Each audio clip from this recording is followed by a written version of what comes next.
தென்காசி மாவட்டம் நெசவாளர் காலனியில் செல்போன் டவர் அமைப்பதற்கு பொதுமக்கள் எதிர்ப்பு தெரிவித்து வரும் நிலையில் டவர் மீது ஏறி போராட்டம் நடத்திய இளைஞர்களை போலீசார் வலுக்கட்டாயமாக பிடித்து இழுத்துச் சென்றனர். இதுகுறித்து மேலும் விவரங்களோடு இணைகிறார் செய்தியாளர் கிருஷ்ணகுமார். கிருஷ்ணகுமார், வணக்கம். விவரங்களை வழங்கலாம். வணக்கம் அசுனி.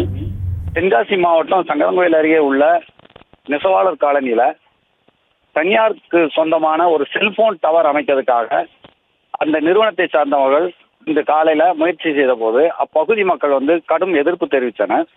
அந்நிறுவனத்தில் உள்ளவங்க இது தனியார் இடத்துல நாங்க செல்போன் டவர் அமைக்கோம், அதனால நீங்க இதுக்கு எதிர்ப்பு தெரிவிக்கக்கூடாது அப்படிங்கிற மாதிரி அவங்க தெரிவித்த நிலையில தாசில்தார் போலீசார் முன்னிலையில பேச்சுவார்த்தைகள் நடைபெற்றது.